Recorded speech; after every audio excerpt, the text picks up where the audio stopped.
Welcome to Between the Cracks, the podcast where we do casual conversations around tea. My name is Dart, and today I'm joined by Marco Nemowitz. Marco. This is a fun episode. Yeah, I'm thrilled to have you here in Chicago. Really nice to see you again. Yeah. And big admirer of your work and what you've been doing. Thank you, Marco. And this is kind of full circle for me because last year, around this time, maybe a month or two ago, I was asking you, which tea festivals should I go to? Yeah. Right? Because that was the first time that we were going to any tea festivals, in person. Because we started after coming back from COVID when I came back from China. Yeah. And Derek and I were trying to figure out where to go, and you kind of pointed me to the first three that we went to last year. And this year we're going to all of them. It's wild to me that you went from 0 to 100 in such a short amount of time. And so it's exciting. I'm thrilled for you to see what is that like as you move throughout the U.S. Yeah. What are the tea festivals like? What are the communities like? Yeah. What they value, what they're looking for in a tea experience and teaware. Yeah. I think that's where there's a lot of room and growth. Mm-hmm. You know, that's certainly why Tao Teaware exists. Yeah. And so I'm excited to see that growth and what that does for the culture here. I'm excited for all that too. I think it's cool because, and one of the reasons why I think this is such a special episode. So if you guys don't know Marco, he's steeped tea Steeped tea. Yeah. on Instagram. But Marco's been a part of how many tea organizations? How many different? I mean, more than most people. I think so, or at least an avid admirer and someone who tries to stay in the loop at least. Yeah. There's been a lot over the years, but it's certainly changing in dynamic, just like the tea community is. Yeah, for sure.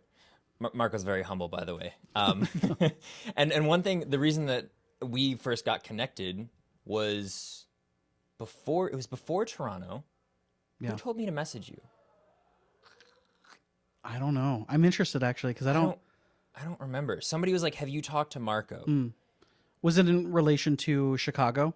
Did Chicago come up as a location and then? No, I don't think so. But I asked you about the tea festivals. Yeah. And that was before any of the festivals in 2023. Yeah. I don't know, but as soon as I met Marco, one, I feel like you and Derek have very similar speeds of energy. Yeah. And Derek's my partner, so to have somebody else that I get to do with that, I was like, this is so cool. Marco's so cool.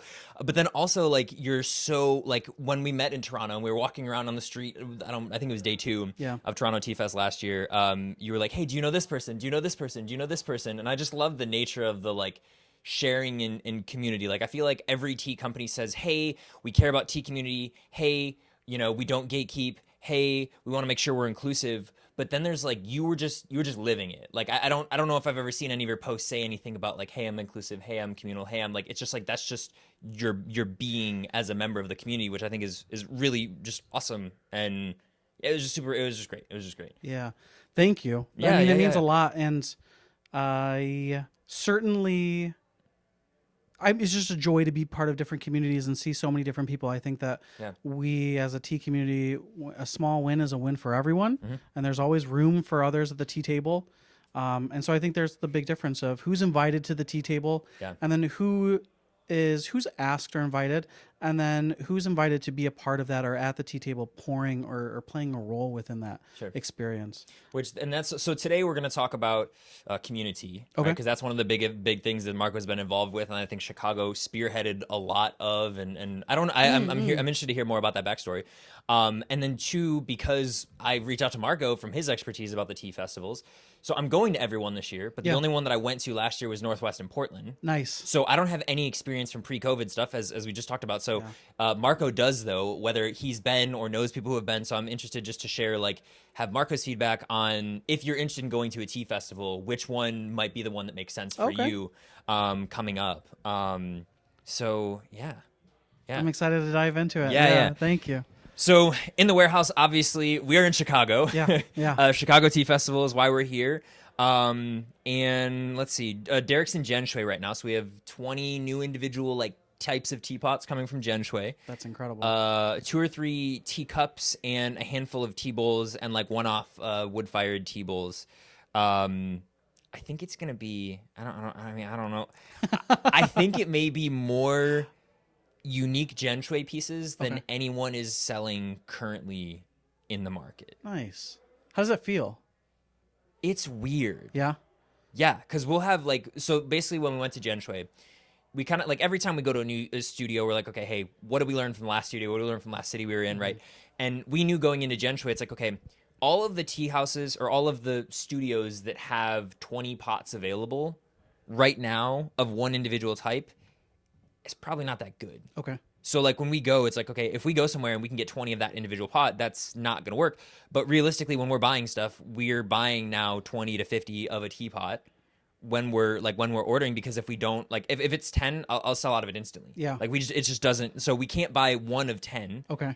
And so we kind of went with the opposite route of like, okay, when we go some places, we're going to be able to get 2 or 3 of something. Exactly. So, but in order to make sure that we have enough that we don't immediately sell out, we have to have more than, 5 or 10 products, more 5 or 10 pots. So they're going to go really quick, but only some of them, right? Like there's going to be some that people really gravitate towards. Yeah. But so it's weird because we're not going to have a lot of them for this first round, but just the vastness of we're going to have painted, we're going to have the clay inlays, like partially clay inlaid cups. We have this like really interesting like band inlay with some painting over the top. We'll have the black, we'll have the white. We're going to have all like 4 variants of the wood fired like Genshui. So the one that just kind of has like a little bit of yellow on the outside, but it's still like a brown body. The ones that are like reduced a ton and look almost like a metal.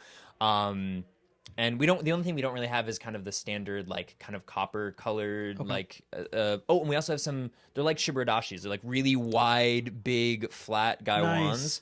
Yeah. So it feels weird. Like it feels weird to be like, these people that I've looked up to for so long, I'm like, we're gonna have different stuff than so and so who does Genshui, or like so and so. It's just weird. But I think that's really cool because you're going to see out in the field, right?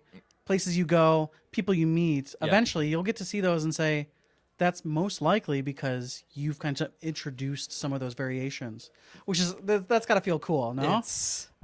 Yeah. The one that I didn't know if like anybody really cared or was paying attention to that I started doing was more of just a trend in my videos.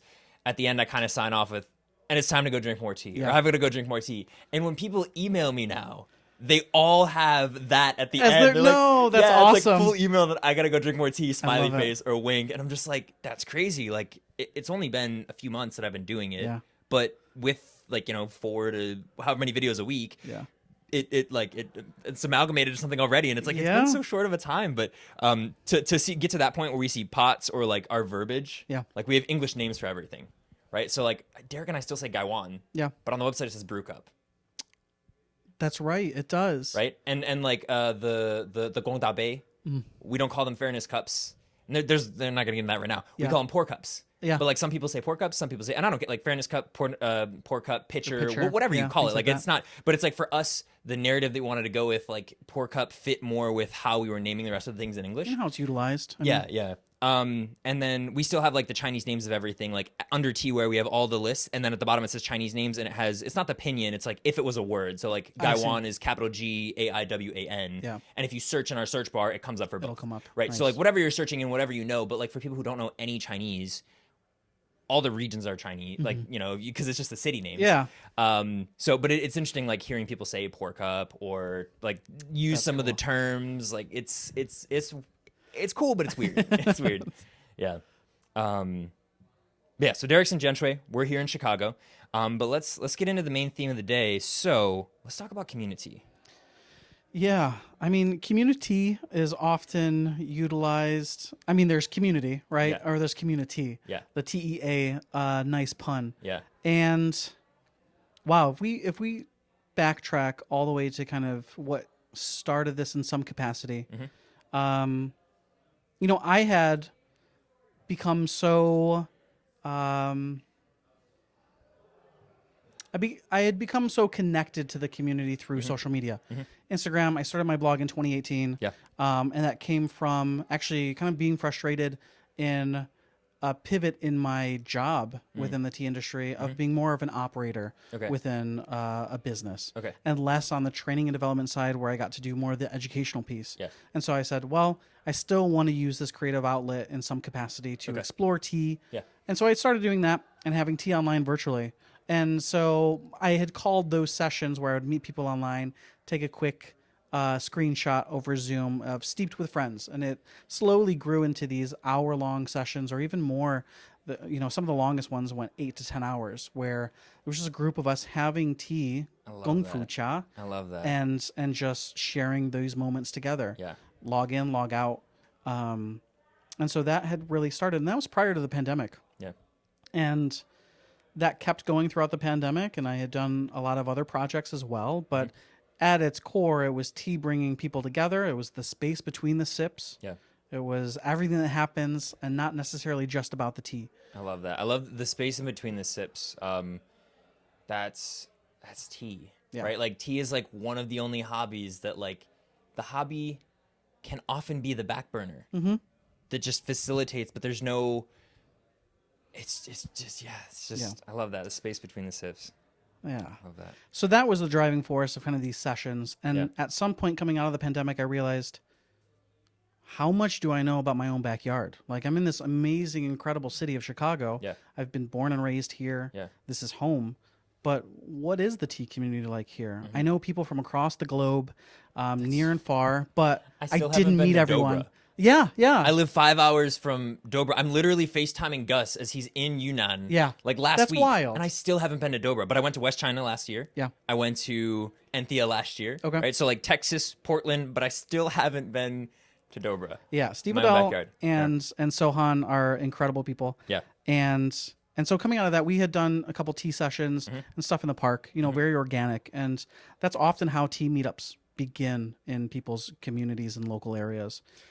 Let's talk about tea. So you mentioned like community versus like the pun community. Yeah. So now you were talking about us coming up with like terms or pots that people like will then carry. Yeah. Now I think community is a synonymous, like people just know the term now, and it's like used on Discord and it's used on Instagram and it's used on, but like that was largely, I mean, how it started was people getting together with a few different roles in a weekly or monthly kind of session? a monthly session. Okay. When I was doing these virtual sessions, it was a couple times a week. It was more frequent. Okay. And I mean, community, if we actually look at it, it's often used there are a lot of brands that use community in their names.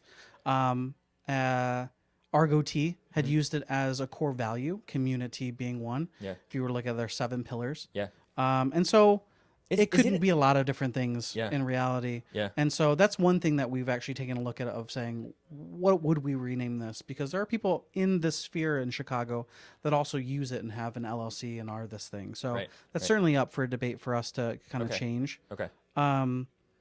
But the idea of who's in our backyard, let's take care of them and share this deep appreciation of the leaf and the cultures tied to it. Yeah. And so Grant and I, we had been connected because I'm familiar with Sohan, my friend, and Grant upstairs. Yeah. He had asked, like, hey, do you know Marco? He's also in Chicago. And so Grant and I hit it off extremely well and super quick. And our organized like tea hangs ended up really actually taking inception into community here. Actually, Living Water Tea House, where we're sitting today. Yeah. So we're in the basement of Living Water Tea House for this podcast. We're doing tea upstairs, eating pizza, and other. Yeah. So it's a great like full circle. Yeah. And Xiaolong, who owns this tea space, has been a huge advocate of what we do and has always fostered and accepted that culture. Yeah.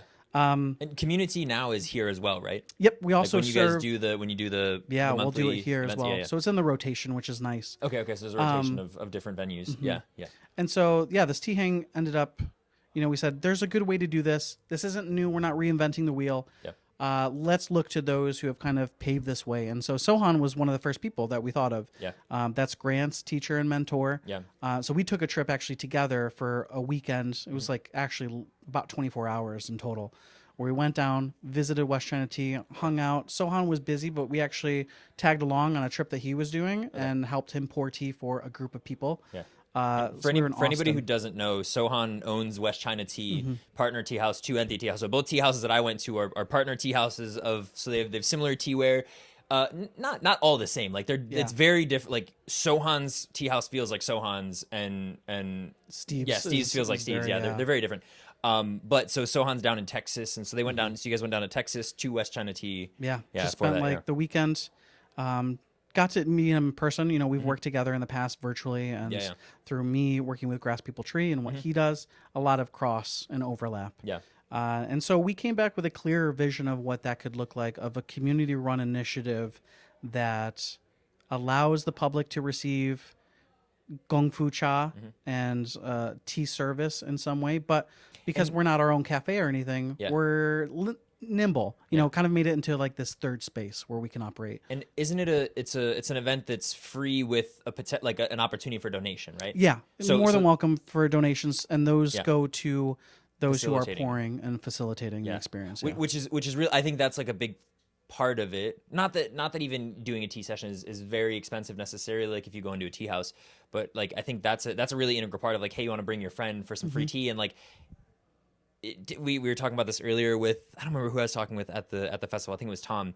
Talking about how like you don't have to sell tea. Yeah. Like if somebody comes, they sit down, they enjoy it, they're gonna donate because they're like, wow, this is really this is an amazing experience. Yeah. And I love that. I love that you guys made it a free, free with donations to help facilitate. Like I think that's a really, was that from the beginning, or was that like grown over time? From the beginning. Yeah. From the beginning, it was, this is free. Everyone should have access to good tea and facilitation that is deep, and open, so that people, if they're comfortable, they come in. They are not in. They don't have to stay as long as you might want them to. Yeah. And so it allows for people to meet each other within this community, share tea stories. We can share stories of the leaf, and those who are tied to it closest. Yeah.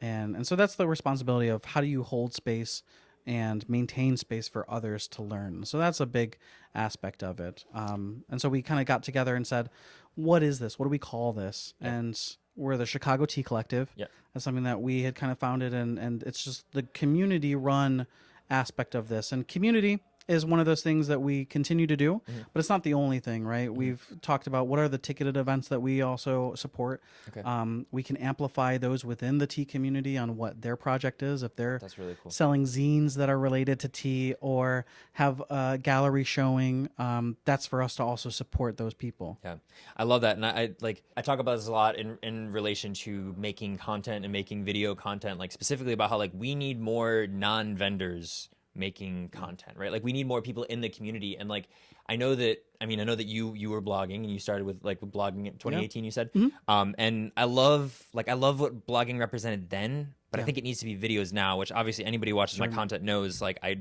you have to make videos. Like that's like, if you want people to see it, if you want to share, like videos is the way to go. But like the fact that the Chicago Tea Collective is community represented, that it's not like an individual company representing it, I think is super important. And you guys have a, not a rigid structure, but there's roles involved in community, right? Yeah. So the biggest thing, this is where Sohan was, his insight was invaluable of having different functions within this community initiative. Okay. Right. We have those who are pourers. Yeah. We have runners. Yeah. And we have hosts. Yeah. So at any given point, we have those three in play. Right. At this point, we're doing like 4 pourers per session, just because of the sheer number of people that we get coming in, which is amazing. Yeah.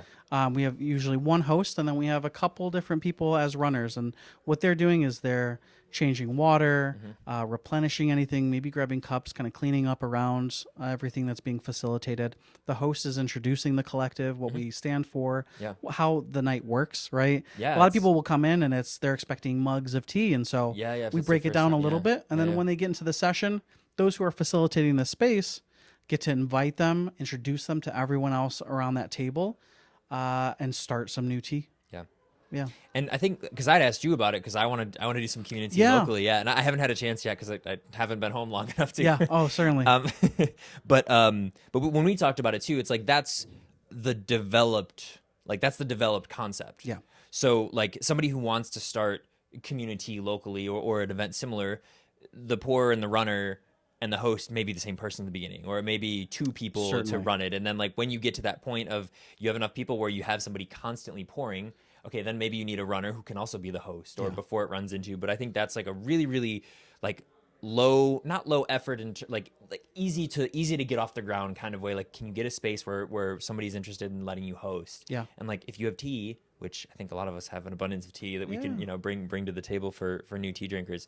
Because I feel like I get that a lot with people online of like, oh, I drink tea like by myself and I don't know how to get connected. Like, I drink tea by myself and I don't know where to go. And it's like, it doesn't need to be a tea company. And honestly, if we want to have a bigger tea culture in the West, in the US, like, it almost kind of has to be somewhat community led. Like, it can't, there's not enough, like, there won't be enough tea houses and tea vendors that will grow fast enough, right? I think it would just be more efficient to have, like, you're passionate, start with 3 people, start with 5 people, start with that. And I think community represents kind of the best of that opportunity, which is really cool. Start with the teas that you have that people are passionate about. Like, that's what's nice is people are coming together wanting to pour tea, and they're pouring their best stuff, or they're pouring things that energize and excite them. Yeah. And so that rubs off. Like, you feel that energy. Yeah. And so, the structured approach helps us also say, great, if you've never facilitated before, let's get those chops up. If you are wanting to find a way on how to facilitate experiences or lead that, well, then cool. We'll start you off as a runner. You get exposure. You get to see how this works. How that works, Maybe then a host where you're able to represent. You have a good grasp on this and how this functions. Functionally, And then there's the amount of education and development that goes into what are the considerations, right? What's the terminology? How do you welcome people in an inclusive manner? And so for me, that's often, a lot of that is reinforced by my own background. One is a musician and then conductor and music educator. Okay. 2 then in training and development, which has been my career for the last 13 years, at least. And so in different capacities, certainly within tea. And then also Suzette Hammond, who runs Being Tea, that program. She's got a teacher training, which is perfect for those who not only want to learn how to facilitate tea experiences, but a lot of those concepts translate into how do people learn, especially adults. Sure. And how can you translate this into other areas of life? And so there are resources that are out there that can help equip people who want to get interested and into this. Yeah. And I'll drop links down below for Being Tea and any of the other things we talk about throughout the podcast. Yeah. So it's extremely helpful. And the other aspect is finding partners, business partners. Yeah. Those who run cafes, those like this tea house, or art galleries or fiber art studios. It's leveraging and creating these relationships that people say, I see the value in this. This is like a cultural center of sorts. Yeah. You're bringing people together. Often they're going to make purchases at whatever establishment we're at. They're going to come in for the first time, and so that's going to build that as well. Yeah, I totally like. Sometimes I feel like not every business or not every community thinks in a win-win way, and it really is like they will draw on each other. Both will benefit. If you're in the space, people will be interested in the space, like especially if they like the aesthetic or they like whatever else going on, and vice versa. Like if somebody likes the space but they're not super into tea, or they don't know if they like tea, like it just enhances both groups in that sense. So yeah, I love that. I'm gonna talk about some tea festivals.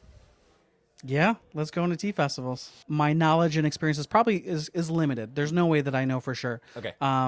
But knowing people that do go and are vendors, and just kind of the community vibe and what they bring to the table and how they present themselves, right? Their websites, the language, those who choose to be involved or those who are invited to the table. Yeah. Again, we'll talk about that a lot. I think you'll keep hearing that for sure. That bases a lot of my decisions. Yeah. And I think that's the thing. Like, even if you haven't been there, I don't know everyone in the tea community, but Marco knows a lot of vendors. A lot of people, like there's a lot of people that Marco just again, you're a very approachable guy, and it's just very easy to talk to you. And just like when we're in Chicago, when we're in Toronto, there's just like it's I think it's something that really shouldn't be understated for the context of you talking about the festivals, because even if you haven't been there, there's a lot of people that that go to a lot of them or don't go, or like where they choose to put their energy and time. So that's kind of the perspective that even if Marco hasn't been there, I think there's a lot that you're going to add. So thank you. Yeah. So where would we start? Like where would be, if you're looking for like first tea festival? Yeah. I live I don't know, in Idaho. There's no close Ooh, festival. Idaho, okay. Right? There's no, or maybe okay. I guess maybe Idaho is close to, but you know, I don't know, the middle of Canada, some Mexico. I don't know, like you're coming to a tea festival for the first time. Yeah, yeah. Where do you go? What are you looking for? If you're an average person that just likes tea, like me, Yeah. I go where the community is really strong, or Yeah. where people really value just getting together, like is happening upstairs. Yeah. And just getting to meet people and share tea experiences. Now, that might not be for you. You might be more commercially minded, and so those business connections might be more applicable immediately. Yeah. But I would say Northwest Tea Fest, right in Seattle. That's a great hub. You've got coffee and tea, Yep. heavily localized there, and so you're going to find this really great marriage of both cultures in beverage. For sure. There's also a lot to do there. Yeah. And so if you're ever feeling like I need to step out, there's plenty that Seattle yeah. offers, which is fantastic. Yeah. Yeah. So that's certainly one. Yeah, and I, like Northwest is cool because it's not only the tea, it's not only the community, it's not only the coffee. Like there's so much around it that kind of caters towards this like specialty drink, group narrative. But the Pacific Northwest in general has so many woodworkers and potters, and who are all already into small pot, right? Yeah. It's not specifically gongfu. Some is Japanese, some is Chinese influence, some is but like that was really like just amazing to see. And like Jonathan and I are now super good friends. Like That's I love, incredible. I love Jonathan, and we riff on each other and we have a great time. And now there's 4 festivals. Yeah. Right. We have Cascadia, Eugene, Portland, and Northwest. I would say any of those, all of those, Yeah. you should go to. Yeah. They're going to be a different vibe. Some are much smaller, Yeah. but you're seeing those who are committed to bringing people together, Yeah. and that shows. Yeah. You don't have to display it in fancy verbiage or anything like that. It speaks for itself. There's a lot of local, Yeah. long-standing, strong talent that's just like big names, people who have like been doing it, have been doing it well, go back and forth. Like either they're it like, yeah, just the work represented and the tea represented and the people that like we see online. It's like, wow, there's such a big concentration. And I also feel that way about here too. Like Chicago, when it's like, oh, there's another new tea place. It's in Chicago. Oh, there's another new tea initiative. Right. Oh, it's in Chicago. There's so many. Like for me, Dobra's the closest tea house. Right, it's five hours away. There's none in Raleigh, which is a way bigger city, right, than Asheville. But here, I mean, how many tea houses are there in Chicago? Oh boy! I mean, if you're Chicagoland, Yeah. I mean, it's evident in those who are at the Tea Fest, over this weekend. Certainly in the city, it's a smaller number. We had lost a couple along the way over the past couple of years due to the pandemic and other stuff. But Living Water Tea House is a huge haven. Yeah. We also do have coffee shops and cafes like Oro Chocolate and Coffee that have those who are passionate about tea in the brick and mortar. Okay. And so they're able to bring that also in. Interesting. And so there's a nice infusion. How do they do it? Like, do they have like Kung Fu stuff that people could use, or people bring in their own things, or how does that dynamic, like, what's the? I think it's just a tea program, and they use Volition Tea, so they partnered with Annie to bring her teas in, and so which Annie's done. Yeah, there's so many integrations, so many things that they've done. Yeah. So a lot of the cafes will feature either like Spirit Tea or Volition. Yeah. And so any of those places, will treat tea a little bit differently in their concept. Yeah. Which is really nice. And so, we've partnered with Oro a number of times because they have a great space. The team there values tea, and we can kind of come in and give this tea experience. Yeah. So that's important to us. Yeah. So much of that was on the West Coast. Yeah. If we jump over to the East Coast. Yeah. It's there's a little bit different. Tea Coffee Festival that's kind of wrapped in together in New York. Have you been? I haven't been, but I know Nicole Wilson, who she's doing her brand is Nevada, Tea right? for Me, Please. Or is, I'm not sure. I'm not sure if Nicole is no, gonna be she's there. doing Heartland. Anyway. Yeah. But Nicole Wilson is over in New York and New Jersey area. And so she's a great asset and just reference to see what's going on over there. Penn State just had their festival or get together, which went off amazingly well. I'm so excited. So I'm excited to see that grow and hopefully be a part of that. So, little backstory. Yeah. I got an email Okay. about Penn State. Yeah. I missed it. Oh no. I'm talking to Jonathan. I'm talking to Mark. I was like, I didn't get an invite. Like this, I feel like this. I'm like, am I not like? Did I not make? I'm like, am I not like one of the people on the East Coast that And I was like, maybe it's like, okay, they didn't know or didn't see or like whatever. And, I was going back and forth and I was like, hey, it's just him and Han about it. And I finally reached out and like, we sent you an email. Oh. And I was like, I missed it.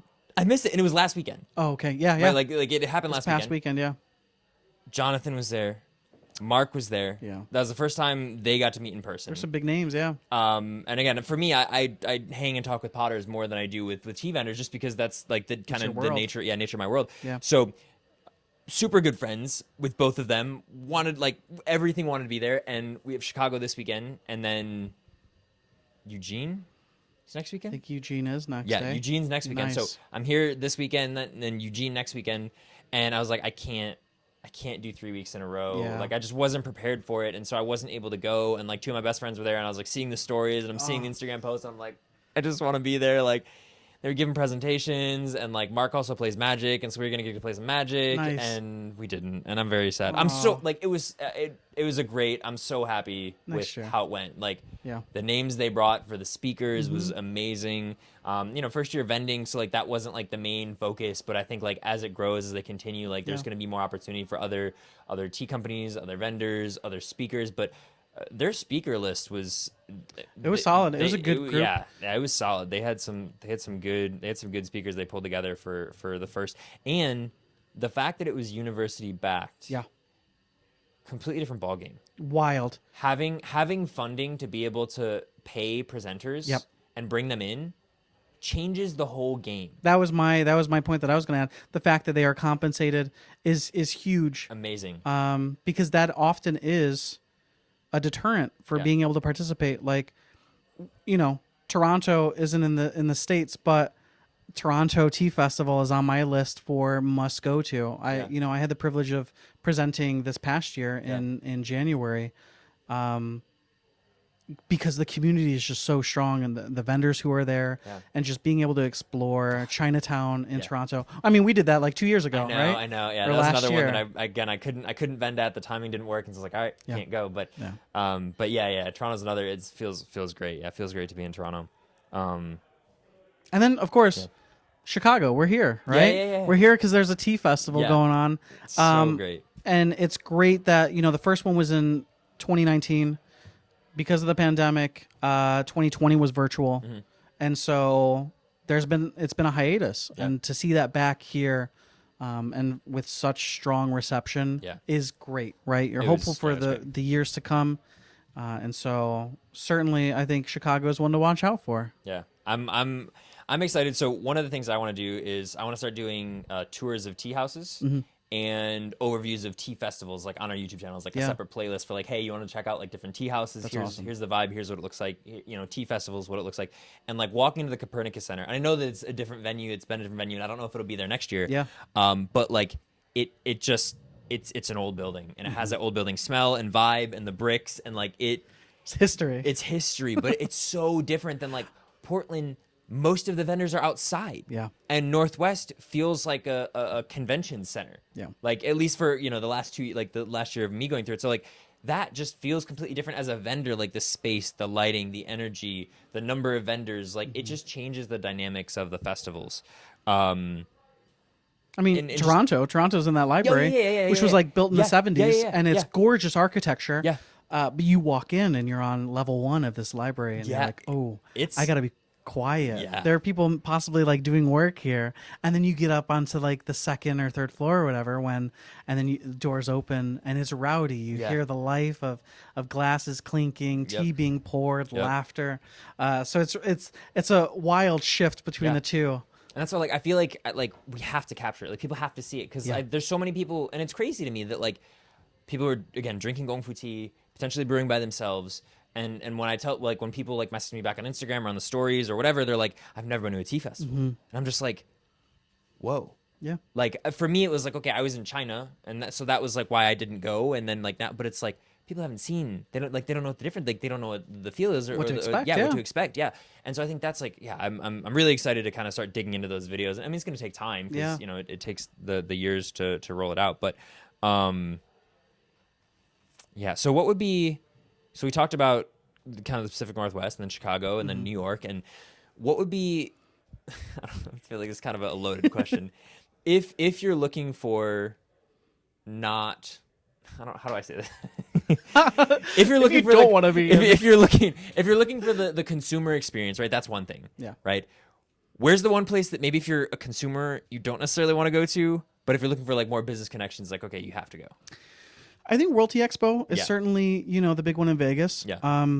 You're seeing more of community be found and cultivated in the nooks and crannies of everything. And so really there's the excitement of, hey, who's going to World Tea Expo? Yeah. And that energy that comes from there, it could be a great year where there's a lot of people that come in. I know that this past year was one of those where people felt like, man, there's a lot of energy, a lot of community people coming together. There were a couple names that I almost pulled the trigger. Oh, yeah? Like last minute, I was like, I gotta go, maybe. yeah. Yeah. I feel that way. I feel the past 2 years in particular, I have not gone. Doing Toronto is so close to World Tea Expo because I adore Toronto so much. Yeah. And they actually are doing another one in November that's Really? Japanese tea focus. Toronto. Yeah. So now we have. So now there's 2 reasons to go to Toronto. So that's another month that we have. Yep. A festival of the months that we didn't have festivals in, basically. Which is interesting, right? Yeah. There's this, I think, dynamic of tea festivals that are so soon where you don't get the spring harvest, right? Yeah, there's yeah, that. yeah. There's this. Oh, that's true. A Japanese tea festival at that time of the year is a little bit interesting. Yeah, I mean everything's November, coming for the year, and Yeah. I mean it'll all hold just fine. And so yeah, for sure. But you don't want to get too close to the holidays at the end of the year in December. Right. Yeah. Really can't do much in December, and so it's interesting. You're always playing to match the seasons, to figure out what you can procure, and then beat the fiscal holidays and things like that. Yeah, that's true. Yeah. But yeah, World Tea Expo, that would be a think good one. Yeah. I think Yeah, I should go next year. I really want to. So yeah, we'll see. We'll see. I don't know what we have entailed for next year, because Yeah. we're going to everything we can this year. Just to kind of see. Hopefully, I can get videos and we can get coverage and we can see what it's like and share that with people. I think it's great. You'll build something very comprehensive for people to reference, and that's important. Yeah. And then next year it'll be like we weren't able to go to the Northeast Tea Expo, right? Yeah. At Penn State. That just started. And then Midwest is now the coffee, tea, and chocolate festival. It's like, how is that going to look? So like, I think even year to year, even if we don't go to every one, there's going to be these changes that if people are interested, be good to know about. Yeah. Well, it's so amazing. I can't believe it's been 18 months, 16 months since we've seen each other last in like person. A long time, yeah. Too long. It's great to have you, Marco. It's super fun to talk about community and the tea festivals. When's the next time we'll see each other? So you're not going to Portland? I'm not going to be able to make it to Portland, But unfortunately. you'll be at Northwest, right? But I'll be at Northwest. Yeah. So we'll get to hang out we'll in see each Northwest, other, over in Seattle. Yeah, not too long. All right. That's all we got for today, guys. See you later. Thanks. Sleep well.